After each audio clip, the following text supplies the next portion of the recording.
In the early 1990s, one of the most horrible events in the history of the world occurred: the genocide in Rwanda. In that genocide, Hutus battling against Tutsis, 1 million people were killed in less than 9 months. When the genocide began, there were 380,000 Adventists, Seventh-day Adventists, in Rwanda. When it ended, 100,000 were dead. In 6 months, 100,000 Adventists were slain, not because they're Adventists, but because they were part of the minority tribe. In recent years, I've traveled to Rwanda on a number of occasions, speaking in large stadiums. There are trials going on right now in Rwanda trying the killers. As we traveled there, I talked to my host, the union president, Eman Rutalinga, and I said, "Pastor Rutalinga, did anybody that you know die in the genocide?" He said, "Pastor Mark, I was out preaching the day that the radio announcement came, cut down the tall trees. And when the radio announcement came, cut down the tall trees, tens of thousands of militia, largely young people with machetes, ran through the streets, killing every Tutsi they could see.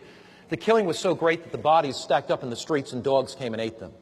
The killing was so great that they threw thousands of bodies into the river, and the river was clogged with bodies. Pastor Rutalinga was out preaching as union president. The militia came into the church, brought out his wife, his 3 children, his grandchildren, and killed them outside the church that day.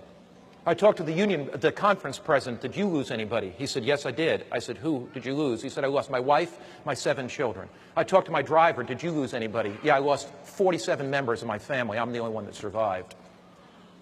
As I talked to them, Pastor Eman Rutalinga said to me, he said, "Mark, I want you to meet a woman. And when you meet her, your life will be changed forever. Her name is Adele Selfu." So we got in the truck and we went out this rough road, back country, outside of Kigali in Rwanda.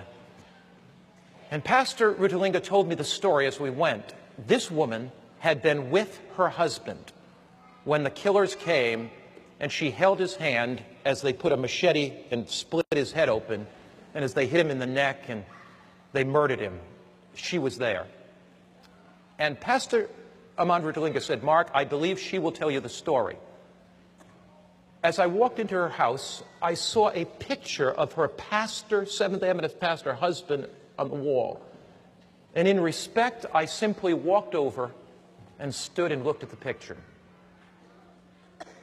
And I thought about what it would be like if I were holding my wife's hand and somebody ran to me, and the horror that she would go through as they split my head open with a machete.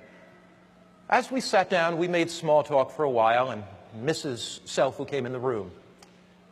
And I broached the subject very carefully. I said, "Sister Selfu, I understand you were with your husband when the militia hacked him to death.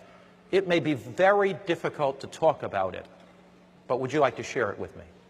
She began to cry, and she said, "Pastor, I'll share it." She said, "We got word that the militia was coming closer and closer to our village. We fled with 45 others to a Catholic church in the basement. We thought it would be a hiding place and they may go by the church. As we were in the basement, the militia came in with machetes. They began to hack and hack and hack. Actually, there were 60 people in the room. 45 were killed immediately." She said, "I held my husband's hand and somebody came and just hit him with a machete, and the blood from his head splat all over me." She said, "It was horrible, Pastor." And then the person took the machete and hit me in the head. She pulled back her beautiful black hair, and I saw a scar that began here and went down the center of her head. She said, "Pastor, they then hit me in my wrist, trying to chop off my wrist." She held up her wrist. It was just flapping around. She said, "Pastor, then they hit me on the shoulder." And she pulled down her dress a little bit, and I saw the scar on her shoulder. She said, "They left me for dead. And my body lay among the dead bodies for 3 days. At the end of 3 days, the militia had moved on. So," she said, "villagers came to bury the dead. Somebody, before they buried me, felt my pulse, and I still had a pulse. So they took me I was unconscious. They began to nurse me back. Pastor, I was in and out of hospitals for 3 years. By this time, the forces from outside of Rwanda that were in the Congo fought their way back, liberated the country, and they built 18 prisoners for the murderers, and they put 180,000 people in prison. Mrs. Selfo took 3 years to get back to health, but by now there was stability in the country. And she said to me, Pastor Mark, I have to make a decision of whether I'm going to be a bitter, angry old woman or not. And she said, I made a decision that my husband's death would not be in vain. I had the assurance beating in my heart that Jesus Christ was coming again, and that the thing that my husband would want would me to go to minister to the killers. So, Pastor, there's a prison not far from this village, and I became the mother of that prison.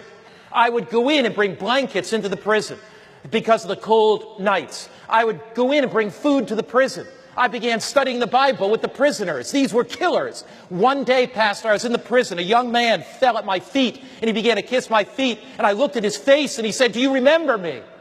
And she said, I wish I could get that face out of my mind. It was the young man in his early 20s that took the machete and chopped my husband's head in half.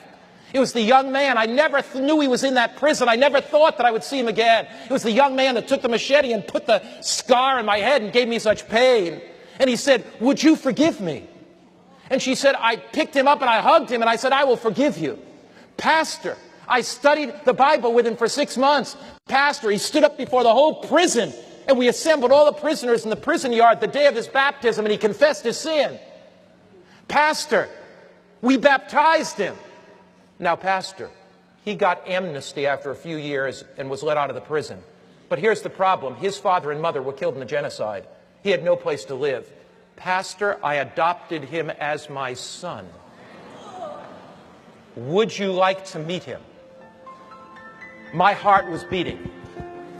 Beads of perspiration stood out of my head. I looked at the pastor's picture, who this man had killed.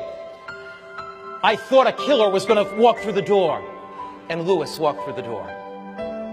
A gentle smile on his face, a sparkle in his eyes. And Mrs. Selfo walked over and put her arms around him. And she said, let me introduce you to my adopted son. She said, one day when Jesus comes, all the suffering will be worth it all. One day that Jesus comes, all the heartache will be worth it all. One day that Jesus comes, all the burdens will be worth it all. One day when Jesus comes, the past will be gone. She said, what inspires me is the forward look. Jesus is coming again. Is there something in your heart right now that needs to be dealt with? Have you been harboring some bitterness? Is there some sin secretly in your life? If God can transform Adele Selfu, if God can take that woman and take any bitterness, any anger out of her heart, God can do miracles in your life. The backward look leads you to the cross and forgiveness. The upward look leads you to receive the power of the living Christ that is there. The forward look leads you to put aside anything that would keep you from being ready for the coming of Jesus. There is nothing worth clinging to. As we bow our heads to pray, is there somebody here today that you just want to lift your hand and say, Lord, I need the forgiveness. I need the forgiveness that you only can give. Lord, I need that forgiveness. I need that.